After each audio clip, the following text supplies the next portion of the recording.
I thought I was living every woman's fantasy: private helicopters, luxury apartments, a man who seemed to know exactly what I needed before I even knew it myself. But what I discovered was that the real Christian wasn't a romantic hero. He was a master manipulator who used intimacy as his weapon of choice. Stay with me, and I'll tell you how I lived the 50 Shades experience in real life. How what seemed like the ultimate love story was actually the most sophisticated psychological manipulation I've ever encountered.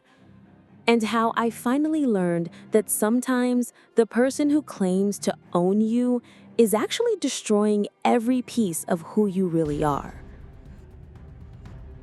Hello, everyone. My name is Anastasia, and I'm 25 years old, living in Seattle, Washington. This story still makes me question everything I thought I knew about love, power, and consent. But I need to share it because when I was frantically Googling, "Is this abuse or just dominant relationship?" at 3 a.m. in my apartment, I couldn't find anyone who had been through what I experienced. If you're questioning whether your intense relationship is actually healthy, dealing with someone who says they love you but controls every aspect of your life, or wondering if you're just not understanding what real passion looks like, maybe my story will help you see the difference between consensual power exchange and psychological manipulation. It started exactly like you'd expect. I was a 21-year-old college student working part-time at a hardware store, living my quiet, predictable life in Portland. Then Kate, my roommate, got sick and asked me to fill in for her interview with Christian Grey for the university newspaper. I had no idea that walking into that sleek Seattle office would change everything about who I thought I was. Christian was intimidating, devastatingly handsome, impeccably dressed, with this intensity in his gray eyes that made me feel like he could see right through me. I was nervous, clumsy, kept dropping my recorder and stumbling over questions. But instead of being annoyed, he seemed intrigued, even amused.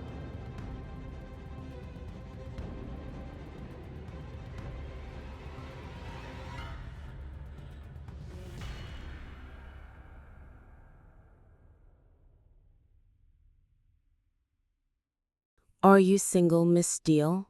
he asked at the end of the interview. I should have recognized that first red flag.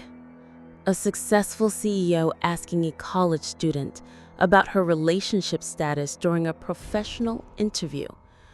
But I was too flustered, too attracted to this powerful man who seemed genuinely interested in me.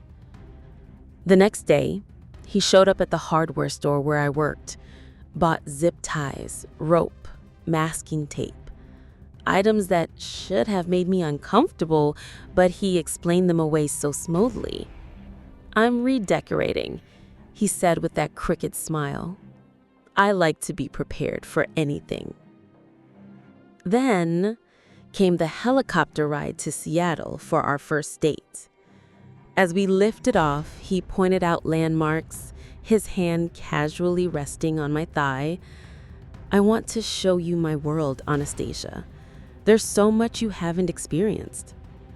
The restaurant was exclusive, the kind of place where they don't have prices on the menu because if you have to ask, you can't afford it. Christian ordered for both of us without asking what I wanted. When I protested, he leaned forward, his voice low and commanding. "Trust me, I know what you need better than you do." At the time, it felt romantic. This sophisticated man taking care of me, introducing me to experiences I never could have afforded. The wine was perfect, the food incredible. Christian watched me eat, his eyes never leaving my face. "You're not eating enough," he observed. You need to take better care of yourself." "I eat fine," I laughed, but he didn't smile back. "No, you don't. Look at you. You're too thin. From now on, you'll eat 3 meals a day. I'll make sure of it." The way he said it wasn't a suggestion. It was a statement of fact, but wrapped up in concern and this idea that he cared about my well-being more than I did. After dinner, we walked along the Seattle waterfront, the city lights reflected in the water, and Christian pulled me close, his arms around me as the wind whipped through my hair. "I want to show you something," he said, leading me to his car. Not just any car, a sleek gray sports car that probably cost more than my college tuition. "I can't accept this kind of treatment," I protested weakly. "This is too much." "Anastasia," he said, tilting my chin up so I had to look at him. "You deserve to be spoiled. You deserve to experience beautiful things. Don't you want that?" Of course I wanted that. What 21-year-old wouldn't want to be swept off her feet by a wealthy, gorgeous man who seemed to worship the ground she walked on? But there was something in his eyes, something that made me feel like I was a puzzle he was determined to solve, a challenge he was going to conquer. He drove me back to his penthouse apartment, 57 floors above the city, floor-to-ceiling windows overlooking Elliott Bay. The apartment was stunning, but cold. All white and gray, minimalist furniture, expensive art that seemed chosen for impact rather than personal meaning. "Welcome to my world, Anastasia. What do you think?" "It's impressive," I managed, "but it doesn't feel like anyone actually lives here." His expression darkened for just a moment.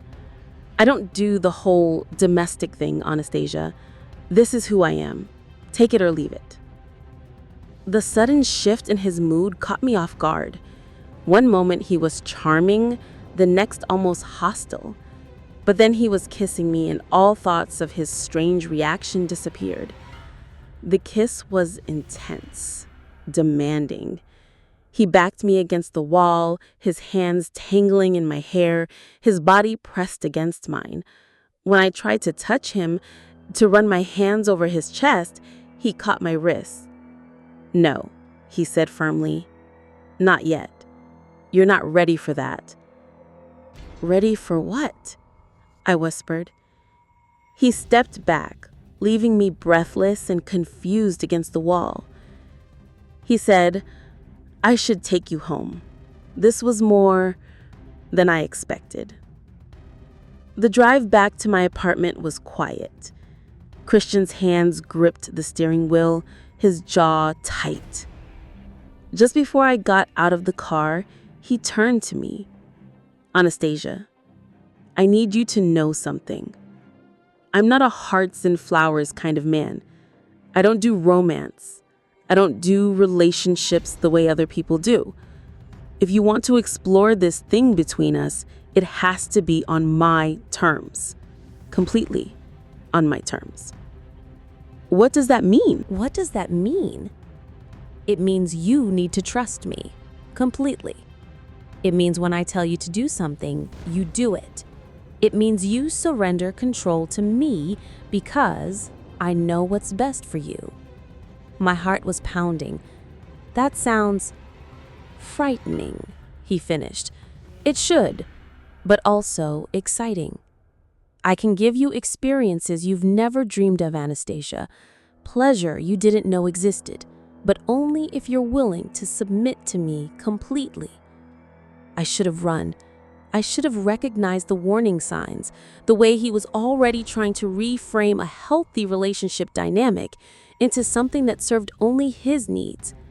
But I was young, inexperienced, and he made it sound like an adventure, like something special and rare. I need to think about it," I said. "Of course you do. He reached over and tucked a strand of hair behind my ear, the gesture tender but possessive. Take all the time you need, but, Anastasia, don't take too long. I'm not a patient man. That night, I lay in bed replaying every moment, every touch, every word. Kate bombarded me with questions about the interview, but I couldn't focus on anything except Christian's gray eyes and the promise of experiences I couldn't even imagine. I had no idea that I was already being manipulated, that every gesture, every word, every moment of that evening had been carefully calculated to make me feel special, chosen, while simultaneously making me doubt my own judgment and desires. The fantasy was just beginning, and I was already lost in it. 3 days later, a package arrived. Inside was a first edition copy of Tess of the D'Urbervilles and a note. Why don't you come to Seattle this weekend? I'd like to show you my playroom, Christian. My hands were shaking as I read it. Playroom? What kind of playroom did a grown man have? Kate was suspicious. Anna, this guy is moving way too fast. You barely know him, and he's sending you expensive gifts and asking you to come to his apartment? But I was already hooked. The book, the mysterious invitation, the promise of seeing more of Christian's world, it felt like being chosen for something exclusive, something most women would never experience. I called him that evening. His voice was warm, seductive. I was hoping you'd call, he said. Did you like the book? It's beautiful, but Christian, I can't accept something this expensive. You can, and you will. I want to give you beautiful things, Anastasia. I want to spoil you. Don't you think you deserve to be spoiled?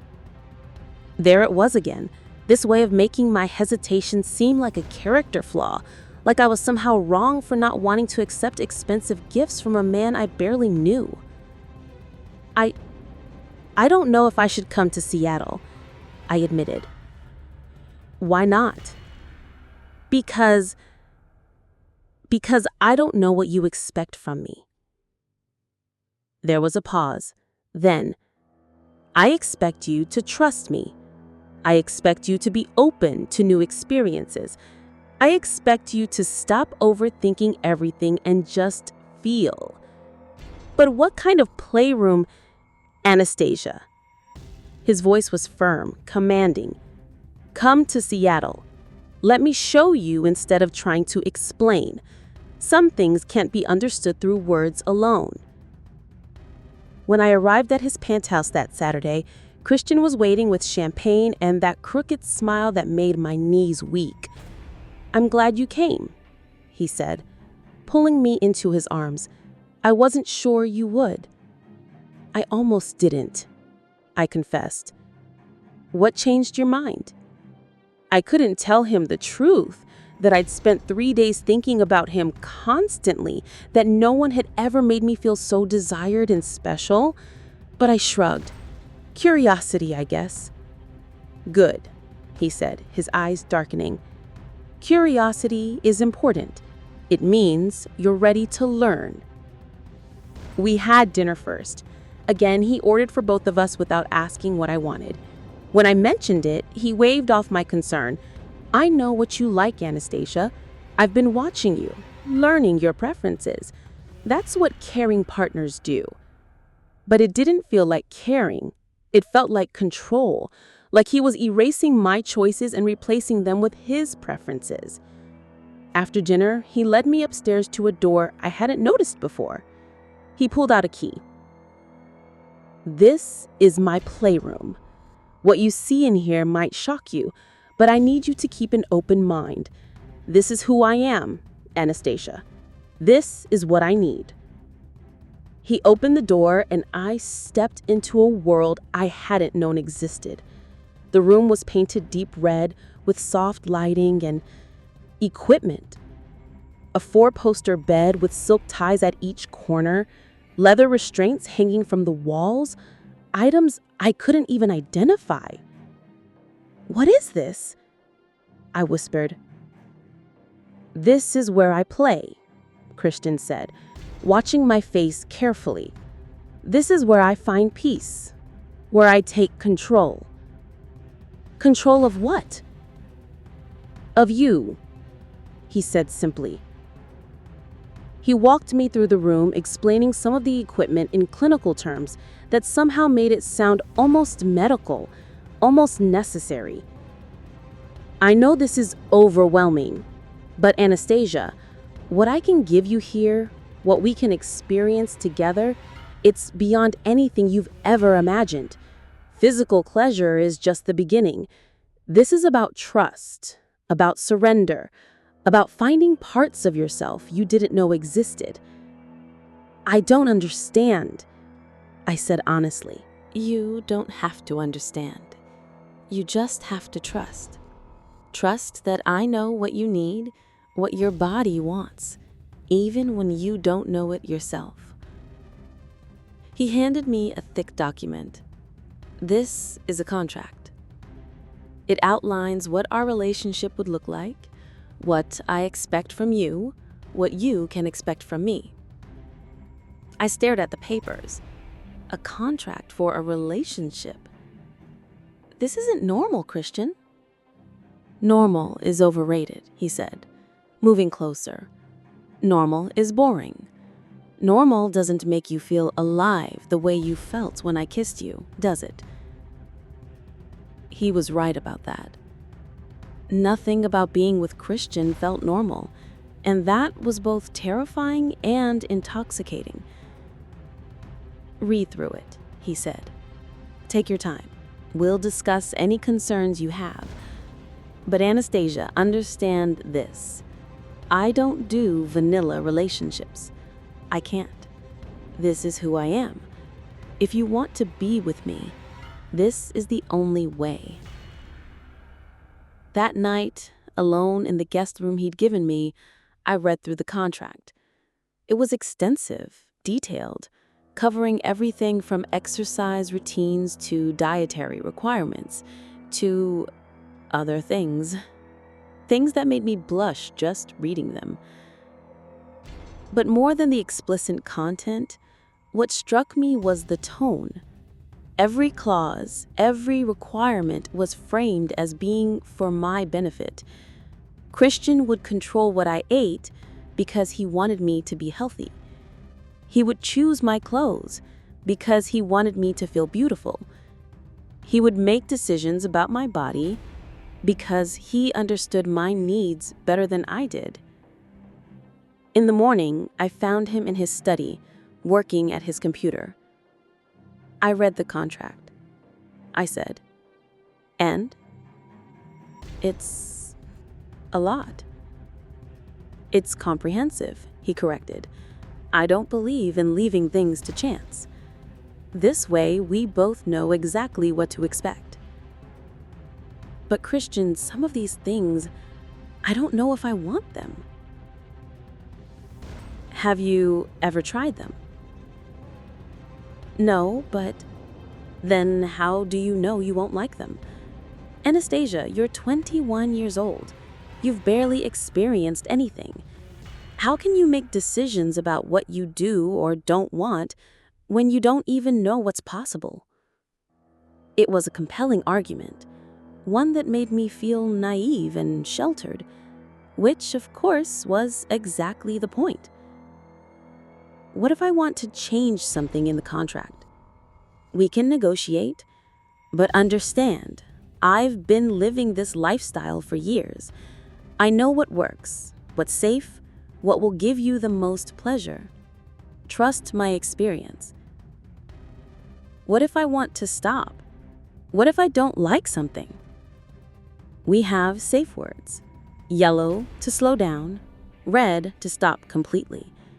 Your safety and comfort are my top priorities. And outside this room, what about the rest of our relationship? Christian's expression grew serious. There is no outside this room, Anastasia. This is our relationship. When you're with me, you're mine, completely, in every way. What does that mean for my life, my job, my friends? It means your life becomes about us, about this, about becoming the woman I know you can be. I should have seen it then, how he was asking me to give up my identity, my autonomy, my connections to everyone and everything that wasn't him. But he made it sound like evolution, like growth, like becoming a better version of myself. I need more time to think, I said. Of course, he agreed. But while you're thinking, I want you to feel something.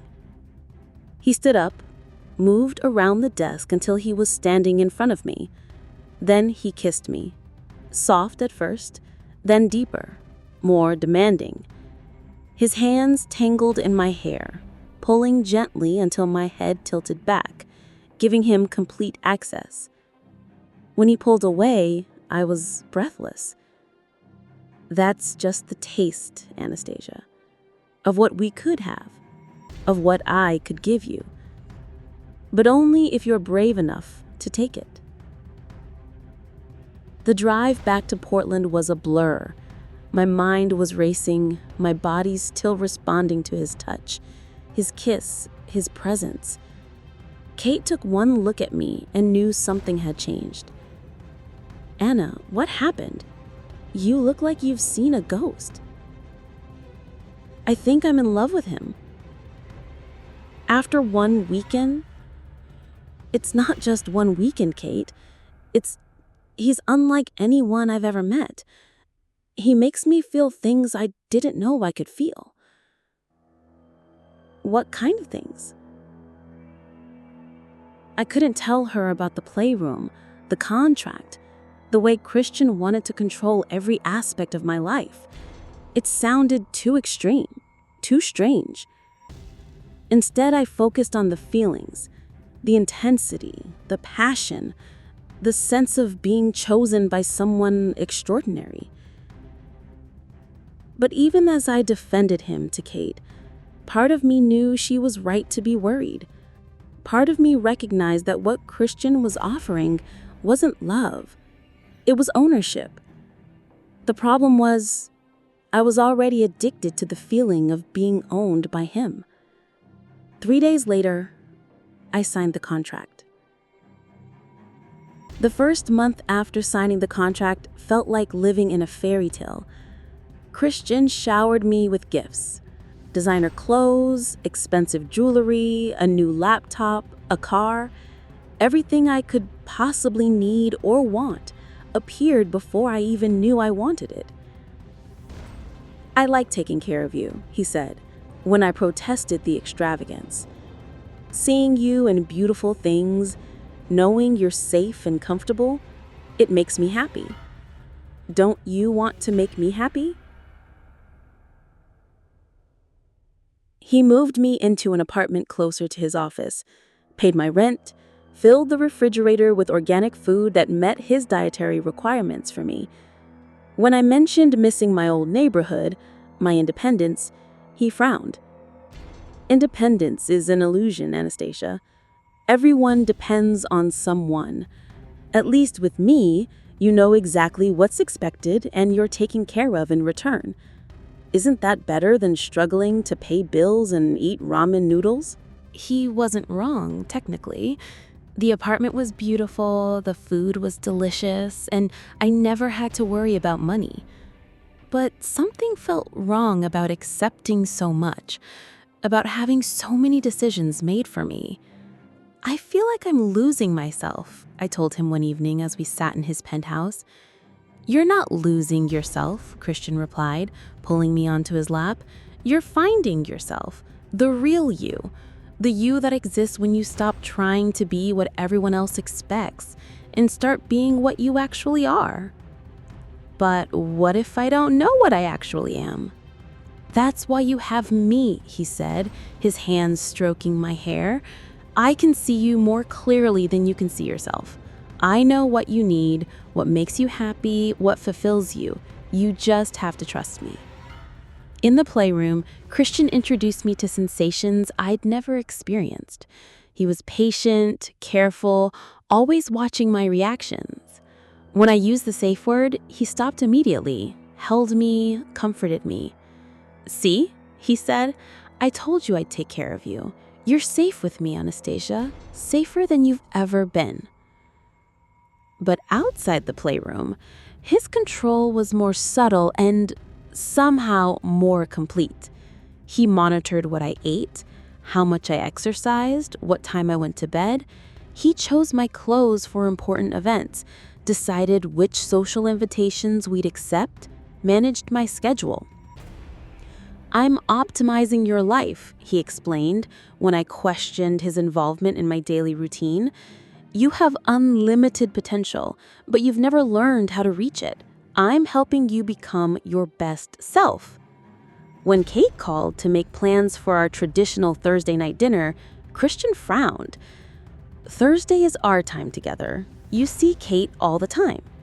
"I see you every day, Christian. I haven't seen Kate in 2 weeks." "That's because you're outgrowing that friendship," he said matter-of-factly. "Kate is holding you back, keeping you stuck in your old patterns. You need to surround yourself with people who support your growth. Kate has been my best friend for years. And now you have me. I'm your partner, your lover, your guide. I'm all you need." When I went to dinner with Kate anyway, Christian was cold when I returned. "How was your evening with Kate?" he asked, not looking up from his laptop. "It was fine. Good. We missed each other." "Did you tell her about us? About our arrangement?" We talked about our relationship, yes. What exactly did you tell her?" The intensity in his voice made me nervous. Just that we're together, that I'm happy. "And what did she say?" I hesitated. Kate had been worried, said I seemed different, quieter, less like myself. She had asked pointed questions about why I moved, why I quit my job, why I was always dressed so formally now. "She's concerned," I admitted. "Concerned about what?" "About how much my life has changed, about whether I'm happy." Christian closed his laptop and looked me directly at. "And what did you tell her?" "That I am happy." "Are you happy, I mean?" It was a simple question, but I found myself struggling to answer. Was I happy? I was certainly experiencing intense pleasure, luxury I'd never dreamed of, attention from a man most women would kill to be with. But happy? "I think so," I said uncertainly. "You think so?" Christian stood up, moved closer. "Anastasia, look at me. Look at your life now. Compared to a month ago, you're living in a beautiful apartment, wearing designer clothes, experiencing things most people only dream about. You have a man who adores you, who wants to give you the world, and you think you're happy? It's just, sometimes I feel like I'm losing touch with who I used to be." "Good," he said firmly. "Who you used to be was small, limited, afraid to take risks, afraid to experience real pleasure, afraid to let someone take care of you. The woman you're becoming is so much more than that." He pulled me into his arms, his voice gentler. "Anastasia, change is scary. Growth is uncomfortable. But look where it's brought you. Look what you have now that you never had before." He was right, of course. My old life was small, predictable, financially precarious. This life was extraordinary by any measure. "Kate doesn't understand what we have," Christian continued. "She can't. She's never experienced a connection like ours.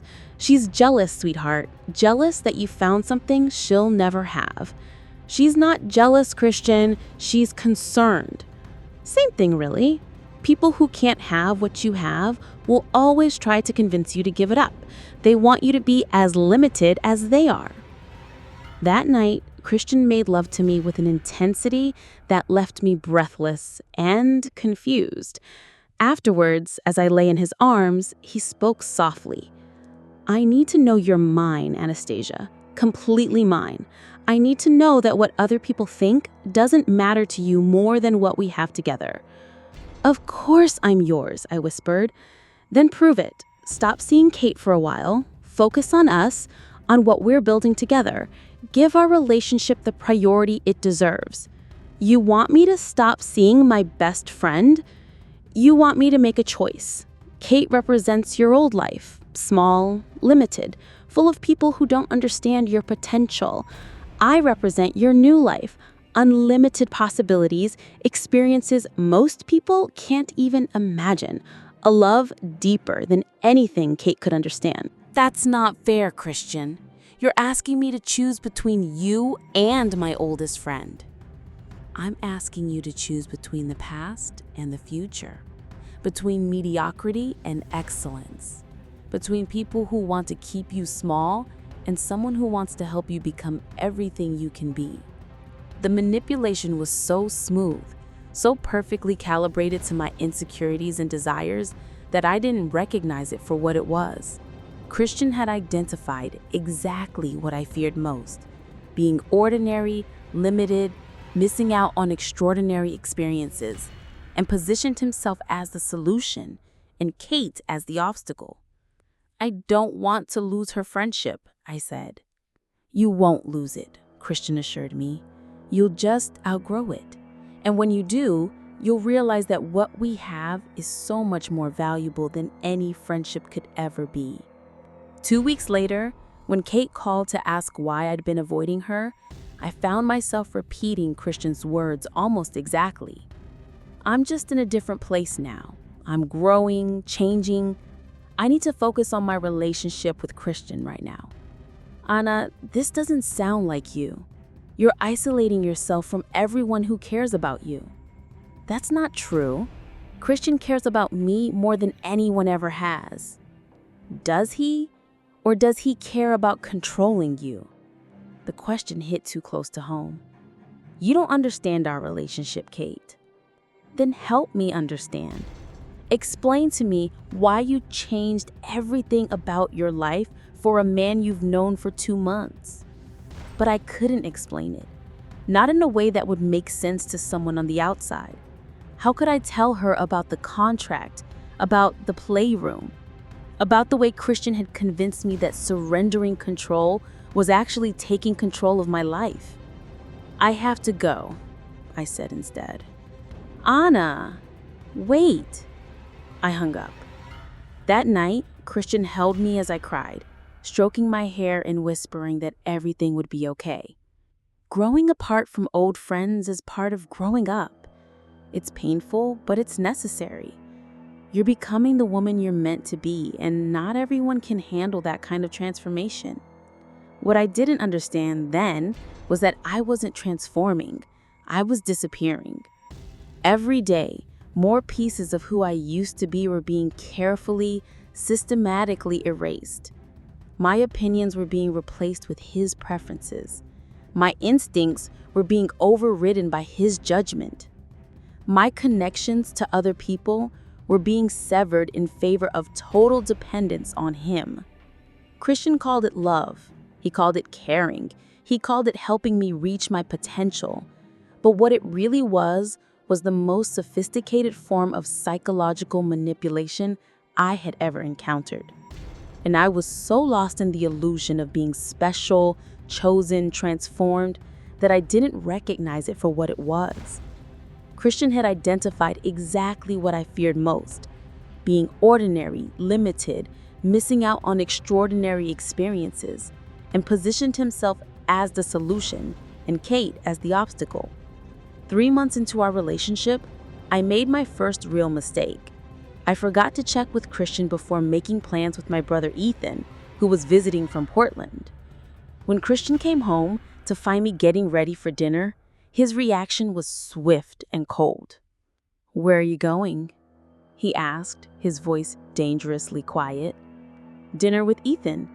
I told you he was visiting this week." "You told me he was visiting. You didn't tell me you were making plans without consulting me first." "Consulting you? Christian, he's my brother." "And I'm your..." He paused, seemed to recalibrate. We have an agreement, Anastasia. You don't make social commitments without discussing them with me first. It's just dinner with my brother. It's not about who it's with. It's about respect. It's about priorities. It's about keeping your word. The accusation hit me like a slap. I never broke my word to you. Didn't you? When you signed that contract, you agreed to prioritize our relationship above all other commitments. You agreed to discuss major decisions with me. Was that just words to you? I stared at him, trying to remember exactly what I agreed to. The contract had been so long, so detailed. Had I really agreed to check with him before seeing my own family? Christian, I can't cancel on Ethan. He's only here for 3 days, and I've barely seen him since you started dating me. Since your life improved dramatically. Since you became part of something bigger than your small town family dynamics. Don't talk about my family like that. Like what? Honestly. Christian moved closer, his gray eyes intense. Anastasia, look at your life now. Look at what you've accomplished, what you've experienced. Do you really want to spend your evening talking about hometown gossip and college memories when you can be here with me, continuing to grow into the woman you're becoming? I want to spend time with my brother. Why? Because he's my brother. Because I love him, because I miss him. You love me too. Do you miss me when we're apart? Of course, but you'd rather be with him tonight than with me. That's not what I said. It's what you're choosing. Christian's voice was hurt now, vulnerable. I had plans for us tonight, Anastasia. I wanted to surprise you, to show you something new. But apparently, your brother's company is more important than our relationship. The guilt was immediate and overwhelming. Christian had given me so much, and here I was, choosing my brother over him. But it wasn't supposed to be a choice, was it? What if I brought Ethan here? You could meet him, and... No. The word was final. Absolute. I don't share you, Anastasia. When you're with me, you're completely with me. That's what makes our connection so special. But he's family. I'm your family now. I'm your future. Your brother is your past. I went to dinner with Ethan anyway, but the entire evening was tainted by guilt and anxiety. My phone buzzed constantly with texts from Christian, each one more hurt and disappointed than the last. Is everything okay? Ethan asked finally. You keep checking your phone. It's just Christian. He wanted to spend tonight together. So why aren't you? Because I wanted to see you. Anna, you seem tense. Are you happy? Really happy? It was the same question Kate had asked. The same question that seemed to have no simple answer anymore. I'm fine, Ethan. Christian and I just have a very intense relationship. Intense how? I couldn't explain it to him any more than I'd been able to explain it to Kate. How could I tell my brother about the contract, about the way Christian controlled every aspect of my life? How could I make him understand that what looked like control from the outside felt like care from the inside? He needs a lot of attention, a lot of commitment. That sounds exhausting. It's not exhausting. It's passionate, consuming, like nothing else matters when we're together. But other things do matter, Anna. Family matters, friends matter, your own interests and goals matter.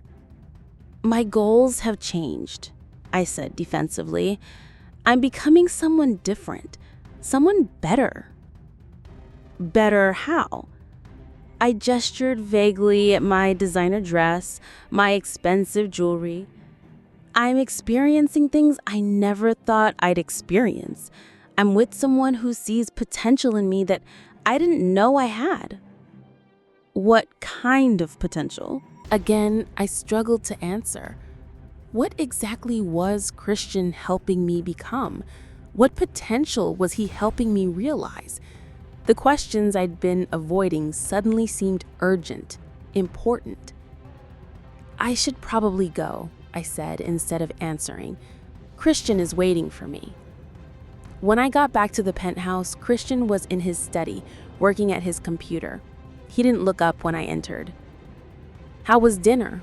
he asked coldly. "It was fine. Good. Ethan's doing well." "I'm sure he is. Did you tell him about our argument?" "We didn't argue, Christian." "Didn't we? You chose your brother over me, despite our agreement. You prioritized his feelings over mine. You disrespected our relationship in favor of family loyalty. What would you call that?" "I would call it spending time with someone I love." "Someone you love more than me, apparently."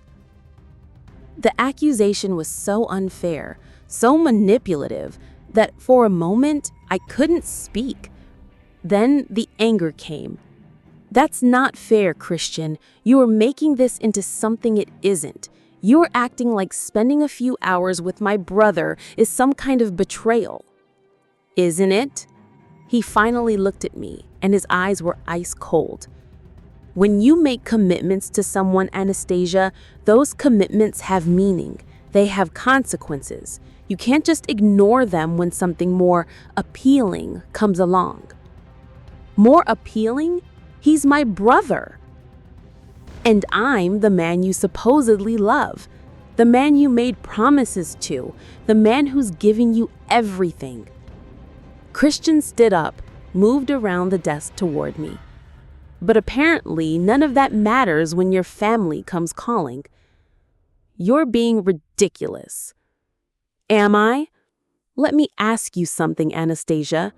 When was the last time your brother bought you a dress that cost more than his monthly salary? When was the last time he took you somewhere beautiful, somewhere special? When was the last time he made you feel the way I make you feel?" "That's not the point." "It is exactly the point. Actions have meaning. Choices have meaning. Tonight, you chose someone who gives you nothing over someone who gives you everything. What am I supposed to think about that?" The guilt was back, stronger than before. Christian was right. He had given me everything. Beautiful clothes, incredible experiences, pleasure I'd never imagined. And how would I repay him? By choosing my brother over him at the first opportunity? "I'm sorry," I said quietly. "I didn't think about it that way." "I know you didn't. That's what worries me, Anastasia. You don't think about how your actions affect us, affect our relationship. You make decisions based on old patterns, old loyalties, without considering what those decisions say about your commitment to me." He pulled me into his arms, and I let him, grateful for the warmth after the coldness of his anger. "I love you," he said softly. "I love you more than I've ever loved anyone. But love requires sacrifice, Anastasia. It requires putting the person you love first, always. Can you do that for me?" "Yes," I whispered against his chest. "I can do that." "Good," he said, stroking my hair. "Because I have something I need to tell you, something I should have told you earlier." He led me to the couch, sat me down beside him, took my hands in his. "I've been offered a business opportunity," he said, "a chance to expand my company internationally. It would mean moving to London for 6 months, maybe longer." My heart sank. "London? I want you to come with me," he said quickly. "I want us to go together." Think about it, Anastasia. 6 months in London. We could travel through Europe on weekends, experience things together that most couples only dream about. But my job. You hate your job. I don't hate it. You've told me a dozen times how bored you are, how unchallenging it is. This could be your chance to figure out what you really want to do with your life. What about my family? My friends? Christian's expression darkened slightly. What about them? I can't just leave them for 6 months. Why not? What's keeping you here really? A job you don't care about? Friends who don't understand you anymore? Family who still see you as the small-town girl you used to be instead of the sophisticated woman you've become? They're important to me, Christian. I'm important to you too. I'm the most important thing in your life, or I should be. If you really love me, if you're really committed to our future together, then you'll come with me. And if I don't? The question hung in the air between us. Christian's grip on my hands tightened. If you don't, then I'll know where your priorities really lie. I'll know that despite everything I've given you, everything we've built together, you're still more committed to your old life than to our future. That's not fair. Fair? Christian's voice was sharp again. What's not fair is asking me to build a relationship with someone who's not fully committed to it. What's not fair is expecting me to compete with your past for your attention and loyalty. He stood up, began pacing. I thought we were building something special, Anastasia. I thought you understood what we have together. But maybe I was wrong. Maybe you're not ready for the kind of relationship I need. What does that mean? It means maybe we need to reconsider our arrangement. Maybe you need to decide what you really want. The threat was subtle but unmistakable. Choose him completely or lose him entirely. Christian, please, don't do this. Don't make me choose between you and everyone else I care about. I'm not making you choose, he said, stopping in front of me. You've already chosen, multiple times. Tonight with your brother, countless other times with Kate. Every time you hesitate to fully commit to us, I'm just asking you to be honest about what those choices mean. I felt trapped, cornered by his logic. Every argument I made sounded selfish. Every hesitation seemed like proof that I didn't love him enough. I need time to think, I said. Of course you do. Take all the time you need. But Anastasia, understand something. I won't wait forever. I can't build a future with someone who's always looking backward. That night, I lay awake staring at the ceiling while Christian slept beside me. His breathing was deep and even, peaceful, while my mind raced with questions and doubts. Was he right? Was I holding on to my old life at the expense of our future together? Was I being selfish by wanting to maintain connections outside our relationship? But another voice, smaller and harder to ignore, whispered different questions. Why was I the only one who had to sacrifice? Why was loving Christian supposed to mean giving up everyone and everything else I cared about? Why did his love feel like a cage disguised as a gift? The next morning, Christian was tender and affectionate, bringing me coffee in bed, kissing my forehead gently. I'm sorry about last night. I shouldn't have given you an ultimatum. That wasn't fair. Relief flooded through me. Thank you. I was worried.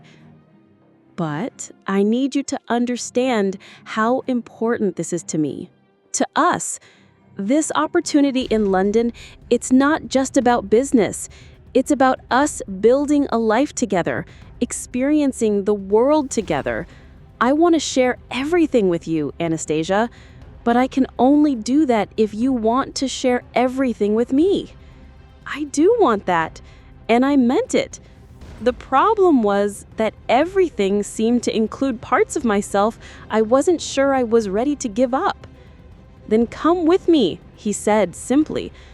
"Trust me to take care of you, to show you things you've never seen, to help you become everything you're capable of being." What if I'm not ready? You'll never be ready. Readiness is a myth people use to avoid taking risks. The only way to be ready for something extraordinary is to do it. But what if I make the wrong choice? "There is no wrong choice," he said, pulling me closer. "There's only the choice to trust love or to let fear win. There's only the choice to embrace your future or cling to your past." When he put it that way, the decision seemed obvious. Of course, I should choose love over fear, future over past. Of course, I should trust the man who'd shown me worlds I never knew existed. "Okay," I said quietly, "I'll come with you." Christian's smile was radiant, triumphant. "Really? Really?" He kissed me then, deep and passionate, and I felt myself getting lost in the intensity of his response. This was what love felt like, wasn't it? This consuming, overwhelming need to make the other person happy, to be everything they needed. But even as I kissed him back, even as I felt his satisfaction and joy, that small voice whispered again, "Why does making him happy require giving up so much of myself?" I pushed the thought away. Christian was right. I was overthinking, letting fear drive my decisions instead of love. If I truly loved him, if I truly wanted the extraordinary life he was offering, then I had to be willing to sacrifice for it. What I didn't understand yet was that healthy love doesn't require you to sacrifice your identity. Healthy love doesn't ask you to choose between your partner and everyone else you care about. Healthy love doesn't feel like a test you're constantly failing. But Christian's love did. And I was so desperate to pass his tests, so addicted to the moments when he was pleased with me, that I couldn't see how each test was taking me further away from the woman I used to be. The woman who had opinions of her own. The woman who had friendships that mattered. The woman who trusted her own instincts. That woman was disappearing, one choice at a time. And I was helping her disappear, convinced that her absence was the price of extraordinary love. London was everything Christian had promised. We lived in a stunning penthouse overlooking the Thames, attended exclusive events, traveled to Paris and Rome on weekends. On the surface, my life was a fairy tale. But isolation is still isolation, even when it's wrapped in luxury. With an 8-hour time difference, staying in touch with family and friends became nearly impossible. When I did manage to call Kate or Ethan, our conversations felt strained, distant. They couldn't relate to my new life, and I found myself unable to explain experiences that felt increasingly surreal. "You sound different," Kate told me during one of our rare phone calls. "Distant. Are you okay?" "I'm fine," I insisted, looking around the opulent apartment that never quite felt like home. "I'm living in London, Kate. I'm having incredible experiences." "But are you happy?" That question, again, the one I still couldn't answer honestly. Of course I'm happy. Why wouldn't I be happy? "You tell me. You sound like you're reading from a script." She wasn't wrong. After months of having Christian correct my opinions, guide my responses, and explain my own feelings to me, I sometimes felt like I was performing the role of myself rather than actually being myself. "I have to go," I said quietly, noticing Christian watching me from across the room. "Christian and I have dinner plans." "Who was that?" Christian asked, though we both knew he'd been listening. Kate, how is she? Fine, the same. Still trying to convince you that you're making mistakes? I looked at him sharply. She didn't say that. She didn't have to. It's written all over your face. You're upset after talking to her just like always. He was right. I was upset, but not because of anything Kate had said, because of how foreign her voice sounded, how disconnected I felt from my own life back home. I miss her, I admitted. You miss who you used to be when you were with her, Christian corrected. That small, limited version of yourself. It's natural to feel nostalgic for simpler times, but you can't move backwards, Anastasia. You can only move forward. What if I don't want to move forward anymore? The words were out before I could stop them. Christian's expression went very still. What does that mean? I don't know, I said honestly. Sometimes I feel like I'm losing myself, like I'm becoming someone I don't recognize. You're becoming someone better, someone stronger, someone who doesn't limit herself to other people's small expectations. What if I liked who I was before? You liked being mediocre? You liked struggling financially? You liked having no one who truly understood you? I liked having friends. I liked making my own decisions. I liked feeling like myself. Christian moved closer, his voice gentle but firm. Anastasia, look at me. Look around you. You're living in one of the most beautiful cities in the world. You're wearing clothes that cost more than most people make in a month. You're with a man who adores you, who wants to give you everything. And you're complaining about feeling different? I'm not complaining. Yes, you are. You're romanticizing a life that was small and limited because change is scary. But change is also how we grow, how we become our best selves. What if my best self includes the parts of me you want me to change? Like what? Like wanting to maintain friendships. Like wanting to have opinions that don't always match yours.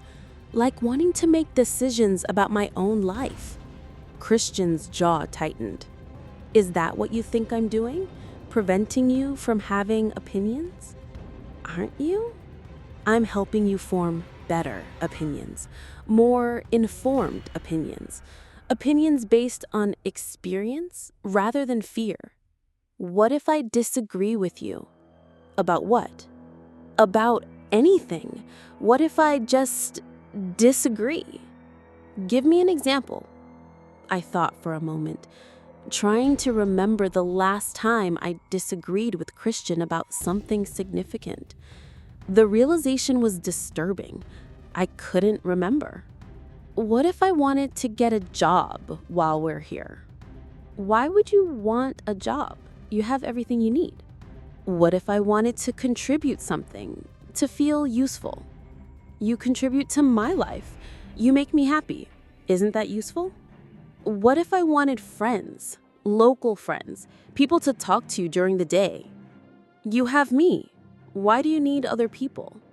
What if I wanted to go home for Christmas? This is your home now. I'm your family now. With each response, I felt the walls of my golden cage becoming more visible. Christian had an answer for everything, a reason why every desire I had that didn't center around him was misguided, selfish, or immature. What if I wanted to leave? I asked quietly. The silence that followed was deafening. Christian's face went through several expressions: surprise, hurt, anger, and finally a cold calculation that I'd never seen before. Leave, he repeated. What if I wanted to go home for Christmas?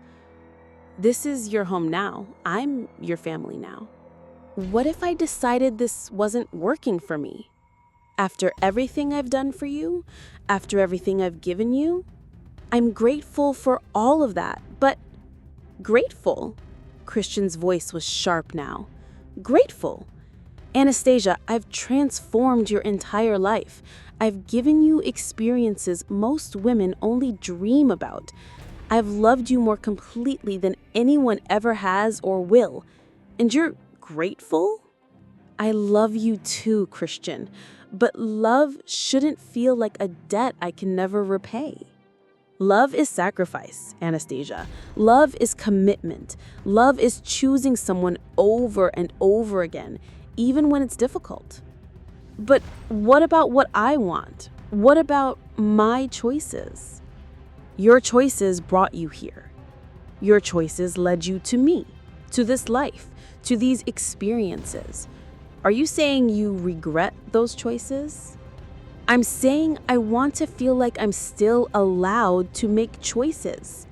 You make choices every day. You choose to be with me. You choose to accept the life I've given you. You choose to benefit from my love and generosity. Those aren't real choices, Christian. Those are just accepting what you've decided for me. And what's wrong with my decisions? Have I made any bad decisions for you? Are you worse off than you were before? He had me there. By any objective measure, my life was better, more luxurious, more exciting, more financially secure. But better didn't necessarily mean happier. Better didn't necessarily mean free. I want to go home, I said suddenly. Not forever, maybe just for a visit. I want to see Kate and Ethan and my parents. I want to remember who I was before all this.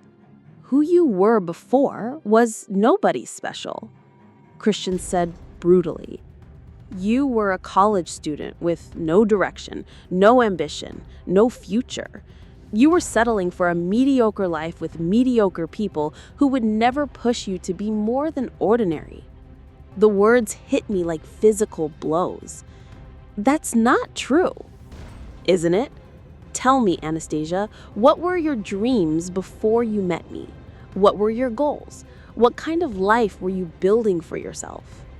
I opened my mouth to answer and realized I couldn't, not because I hadn't had dreams, but because I'd been so thoroughly convinced that my dreams were small and unworthy that I could barely remember them. I had plans, I said weakly. What plans? To work in some insignificant job for 40 years? To marry some boring man who would never truly appreciate you? To live in the same small town where you grew up, having the same conversations with the same people for the rest of your life? Maybe I would have been happy with that. Happy? Christian laughed, but there was no humor in it. Anastasia, you wouldn't have been happy. You would have been settling. You would have been wasting your potential because you were too afraid to reach for something extraordinary. How do you know what would have made me happy? Because I know you better than you know yourself.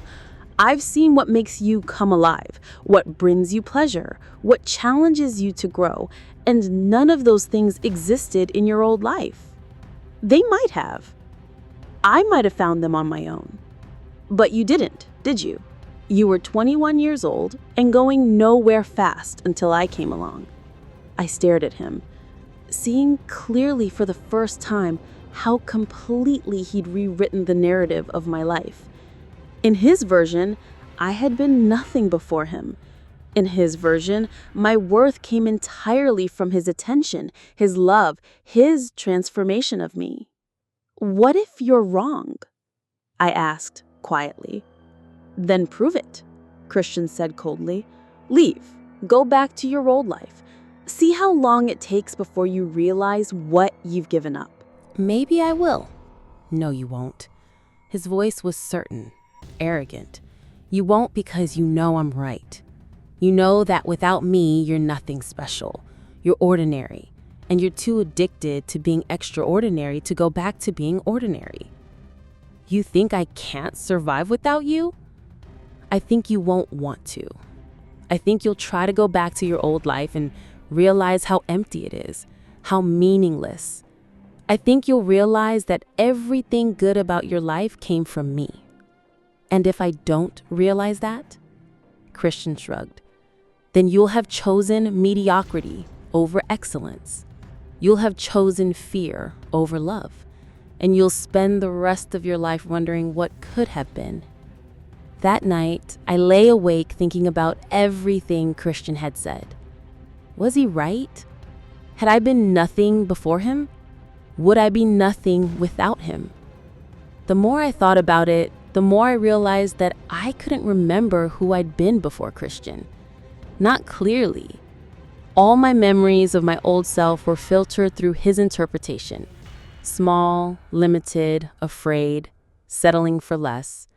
But there were moments, brief flashes, when I remembered laughing with Kate until my stomach hurt.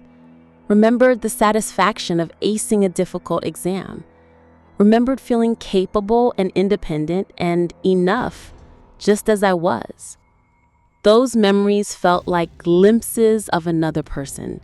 Someone I used to be before I learned that everything about me needed to be improved, upgraded, transformed. The next morning, I made a decision that would change everything. I want to go home, I told Christian over breakfast. Just for a week. I need to see my family. We've discussed this, Anastasia. No, you've discussed it. I've listened. Now I'm telling you what I need. Christian set down his coffee cup very carefully. And what if I say no? Then I'll know that you don't love me, you just love controlling me. Don't be dramatic. I'm not being dramatic. I'm being honest.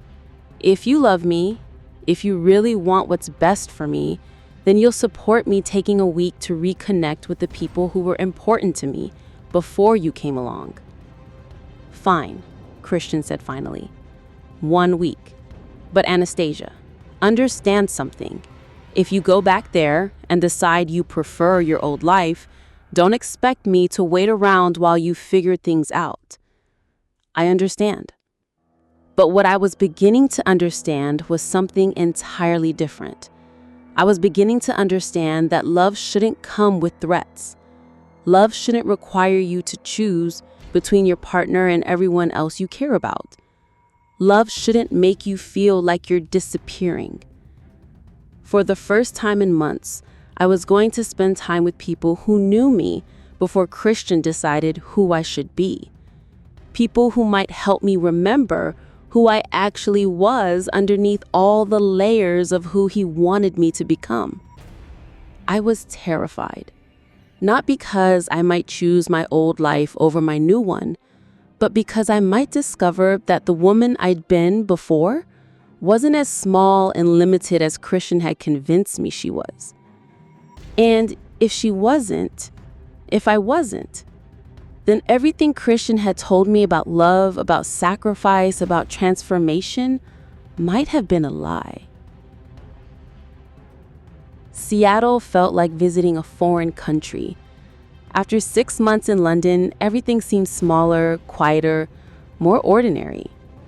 But as Kate picked me up from the airport, something unexpected happened. I felt like I could breathe again. "Oh my God, Anna," Kate said, pulling me into a hug. "You look different." Different how?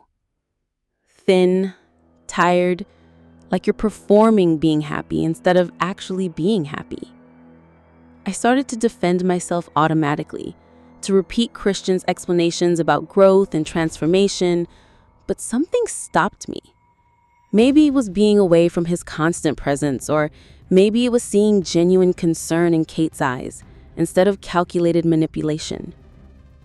I don't know how I look. I don't know how I am anymore. Kate studied my face. "When was the last time you made a decision for yourself? A real decision, not just choosing between options someone else presented to you?" The question hit me like a physical blow. I literally could not remember. "I make decisions all the time," I said weakly, Like what?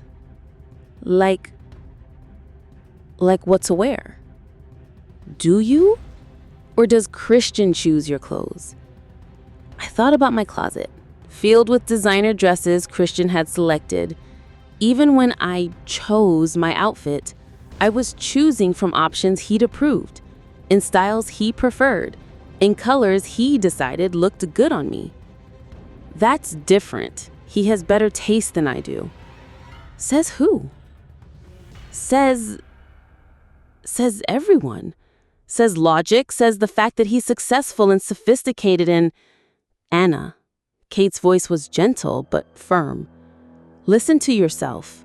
You're talking about your own preferences like they're wrong. You're talking about your own taste like it doesn't matter. We drove in silence for a while. Seattle looked exactly the same, but I felt like I was seeing it through different eyes. Christian's eyes, constantly finding it lacking compared to the glamorous cities we'd visited together. Can I ask you something? Kate said finally. And I want you to really think before you answer. Okay. Are you happy? There it was again. The question I'd been avoiding for months. I should be happy, I said carefully. I have everything most women dream of having. That's not what I asked. I stared out the window at the familiar streets, trying to remember what happiness felt like. Not the intense highs I experienced with Christian, those moments of pleasure and approval that felt like drugs, but actual contentment, peace, joy.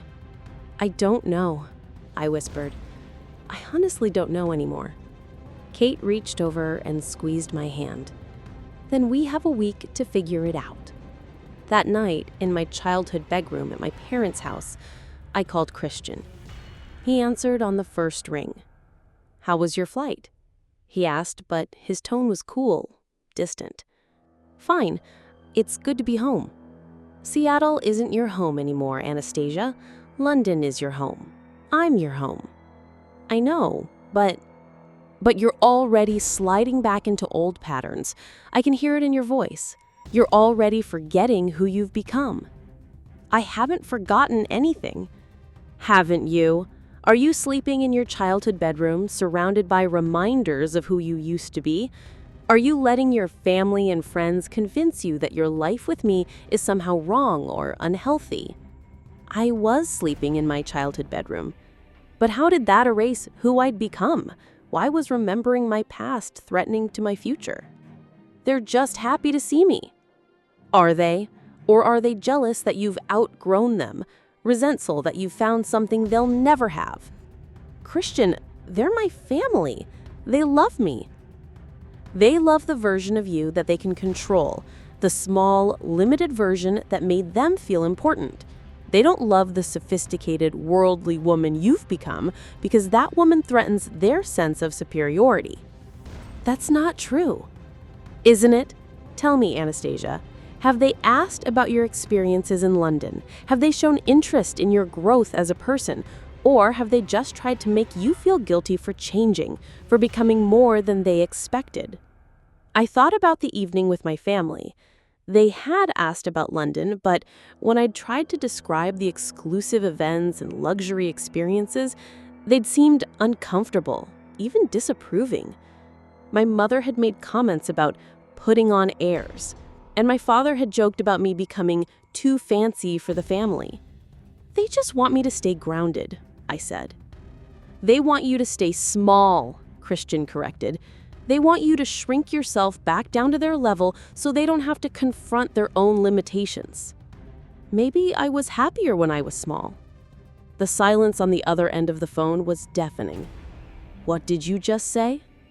Christian's voice was dangerously quiet. I said, maybe I was happier. You were not happier. You were settling. You were accepting mediocrity because you didn't know anything better existed. How do you know what I was feeling? Because I know you, Anastasia. I know you better than anyone, including yourself. I know what makes you truly happy, what fulfills you, what brings out your best self. What if you're wrong? What if you only know the version of me that you created? I didn't create you. I revealed you. I helped you become who you were always meant to be. What if I was already who I was meant to be? Then you've already made your choice. If you believe that mediocrity is preferable to excellence, that limitation is preferable to growth, that your small hometown life is preferable to everything I've given you, then we have nothing more to discuss. Christian, I'm not saying that. I'm just trying to understand. Understand what? Whether you want to throw away the best thing that ever happened to you because your family is making you feel guilty for outgrowing them. Maybe I didn't outgrow them. Maybe I just changed into someone else entirely. Someone better. What if I liked who I was before? Then you're deluding yourself. The woman you were before had no direction, no confidence, no experience with real passion or real love. She was a child playing at being an adult. The woman I was before had friends who loved her for who she was, not who she could become. She had dreams that belonged to her, not to someone else. She made her own choices, even if they weren't perfect. And look where those choices led her. Nowhere. Working a minimum wage job, living in a tiny apartment, dating boys who didn't understand her potential. Maybe that was enough. Maybe being ordinary was okay. Nothing about you is ordinary, Anastasia. That's why I fell in love with you. That's why I've invested so much in our relationship, because I saw something extraordinary in you that you were too afraid to see in yourself. What if the extraordinary thing about me was just being myself? What if I didn't need to be transformed or improved or upgraded? Then you're not the woman I thought you were. The words hung between us like a threat. Choose Christian's version of me or lose his love entirely. I need to go, I said quietly. Anastasia.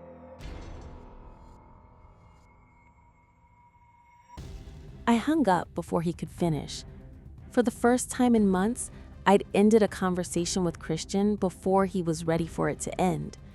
The small act of rebellion felt both terrifying and liberating. The next day, Kate and I went to our old coffee shop, the one where we'd spent countless hours studying and gossiping and dreaming about our futures. Sitting in our usual booth, I felt something I hadn't felt in months, like myself. "You look different today," Kate observed. "More present." "I feel different," I admitted, "like I'm waking up from a really vivid dream. Want to talk about it?" And suddenly, I did. For the first time since I'd signed Christian's contract, I wanted to tell someone the truth about my relationship. Not the sanitized version I'd been sharing, but the real truth about the contract, the control, the way Christian had systematically isolated me from everyone who knew me before him. "Kate," I said carefully, "what would you say if I told you that the man I'm with controls what I eat, what I wear, who I talk to, where I go?" Kate's expression grew serious.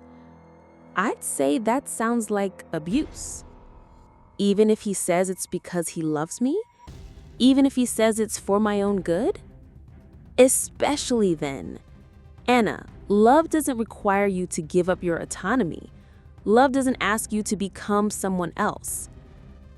But what if who I was before wasn't good enough? What if I needed to change? Says who? Who gets to decide if you're good enough? And good enough for what? For him, for his world, for the kind of life he could give me. Anna, listen to yourself. You're talking about earning love by changing everything about who you are. That's not love, that's a transaction." He says all couples require sacrifice. Mutual sacrifice, yes. But what has he sacrificed for you? What has he changed about himself to accommodate your needs? I tried to think of a single example and couldn't. Christian had never compromised his preferences, never altered his lifestyle, never given up anything important to him for my sake. He's given me so much. Experiences, opportunities, a lifestyle I never could have had on my own. At what cost? And were those things you wanted or things he decided you should want? The question hit home. Had I ever actually wanted a life of luxury and exclusivity? Or had I been convinced that wanting anything else was settling for less? I don't know anymore. I can't remember what I wanted before I met him. Then maybe it's time to remember. That afternoon, Kate and I drove to the university campus, walking through the halls where I'd studied, sitting in the library where I'd spent so many hours. I felt memories stirring. Memories of who I'd been before Christian decided who I should become. I remembered loving literature, getting excited about analyzing texts and discovering new authors. I remembered wanting to maybe teach someday, to help other students discover the same joy in books that I'd found. When had I stopped thinking about that dream? When had it become irrelevant compared to Christian's vision of my future? I remembered feeling proud of supporting myself, even if it meant living modestly. I remembered the satisfaction of making my own decisions, even when they turned out to be wrong. I remembered feeling whole, complete, like I was enough just as I was. I want to be her again, I told Kate, as we sat on the steps outside the English building. I want to be the woman I was before Christian convinced me she wasn't worth being. Then be her, Kate said simply. You don't need anyone's permission to be yourself, Anna. You never did. That night, Christian called again. This time, I was ready for him. I've been thinking about our conversation yesterday. I may have been too harsh. I understand that seeing your family again is confusing for you. It's not confusing, Christian. It's clarifying. What does that mean? It means I remember who I was before you, and I liked her. Anastasia, you're romanticizing the past again. You're letting nostalgia cloud your judgment. No, I'm seeing clearly for the first time in months. I'm remembering what it felt like to make my own choices, to have my own opinions, to be loved for who I actually am instead of who someone else wants me to become. I love you for who you are. You love me for who you've made me. There's a difference. I haven't made you into anyone. I've helped you become your best self. According to whose definition? Yours? Christian, my best self might be completely different from what you've decided she should be. Your best self is confident, sophisticated, worldly, experienced. What if my best self is ordinary? What if my best self is small town and simple and happy with less? What if my best self doesn't need to be extraordinary to be valuable? Then your best self is settling for mediocrity. Or maybe your definition of mediocrity is just anyone who doesn't conform to your standards. There was a long pause. When Christian spoke again, his voice was colder than I'd ever heard it. I see what's happening here. Your family has convinced you that our relationship is unhealthy. They've made you feel guilty for growing beyond their limited expectations. They've manipulated you into believing that the extraordinary life I've given you is somehow wrong. No one has manipulated me, Christian. I'm finally thinking for myself. You're not thinking for yourself. You're thinking like them. You're adopting their small-minded perspective because it's easier than maintaining the growth you've achieved. What if I don't want the growth you think I've achieved? What if I want to go back to being the woman who was happy with her own life, her own choices, her own dreams? Then you're making the biggest mistake of your life. Maybe, but it will be my mistake to make. Anastasia, if you choose them over me, if you choose your old life over everything we've built together, don't expect me to be waiting when you realize what you've given up. I'm not asking you to wait. The silence that followed was complete. For a moment, I thought he'd hung up. You're really doing this, he said finally. You're really choosing mediocrity over excellence, fear over love, the past over the future. I'm choosing myself over someone else's version of who I should be. Fine, Christian said, and his voice was arctic. But don't call me when you realize what a mistake this is. Don't come crawling back when you remember what it felt like to be extraordinary. I won't, I said quietly, because I'm beginning to remember what it felt like to be myself, and that was extraordinary enough. This time, he hung up first. I sat in my childhood bedroom, holding the silent phone, waiting for the regret to hit, waiting for the panic, the sense of loss, the certainty that I just made the worst decision of my life. Instead, for the first time in months, I felt something I'd almost forgotten existed. I felt free. It's been 6 months since I walked away from Christian Grey. 6 months since I chose myself over someone else's vision of who I should be. I wish I could say it's been easy, but that would be a lie. The first few weeks were brutal. I'd become so accustomed to having every decision made for me that suddenly being responsible for my own choices felt overwhelming. I'd catch myself wondering what Christian would want me to wear, what he would want me to eat, how he would want me to spend my day. The financial adjustment was hard too. After months of unlimited luxury, returning to a budget felt like deprivation. I had to sell most of the designer clothes Christian had bought me. They felt like costumes from a play I was no longer performing in. But with each item I sold, I felt lighter, more like myself. The hardest part was dealing with the voice in my head that sounded exactly like Christian, telling me I was making a mistake, that I was choosing mediocrity, that I'd never find anyone who would love me the way he had. It took therapy to understand that what Christian had given me wasn't love. It was possession. Love doesn't require you to erase yourself. Love doesn't demand that you become someone else to earn it. Love doesn't threaten to disappear if you maintain connections with other people who care about you. I learned about something called trauma bonding, the way intense relationships built on cycles of idealization and devaluation can feel like the deepest love you've ever experienced, even when they're actually the most damaging. I learned about love bombing, the way manipulative partners shower you with attention and gifts to make you dependent on their approval. I learned about gaslighting, the way they convince you that your own perceptions and feelings are wrong. Most importantly, I learned that what I'd experienced wasn't unique. Thousands of women have found themselves in relationships with charming, successful men who systematically stripped away their autonomy while convincing them it was love. The fact that it happened gradually, wrapped in luxury and passion, didn't make it any less real. I went back to school to finish my English degree.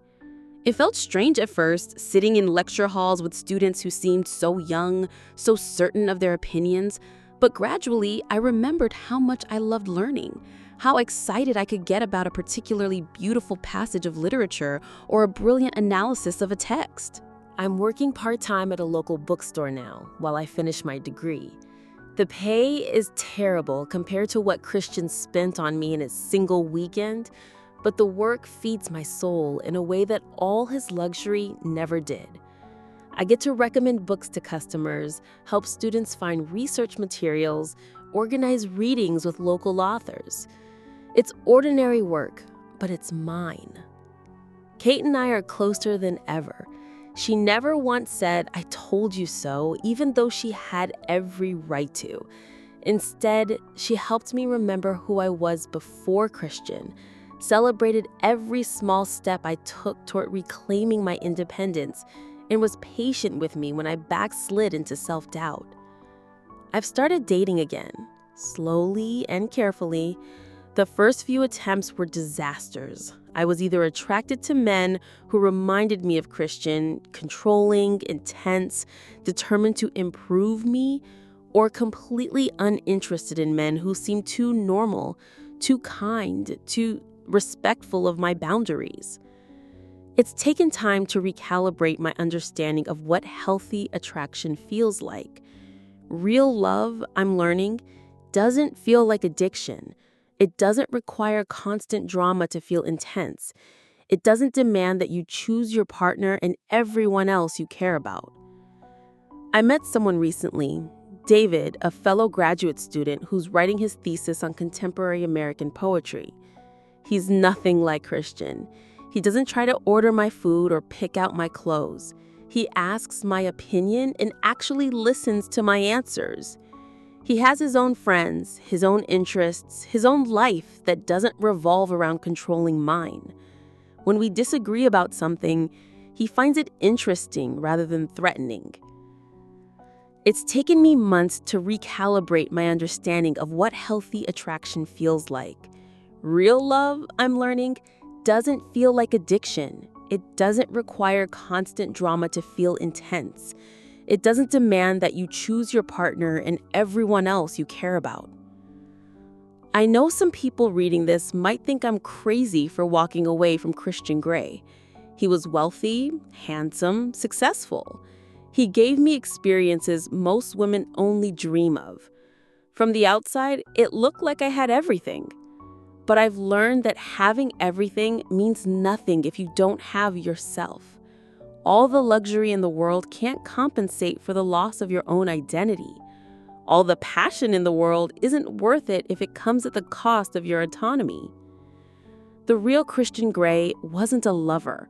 He was a manipulator. And recognizing that truth was the first step toward finding my way back to myself.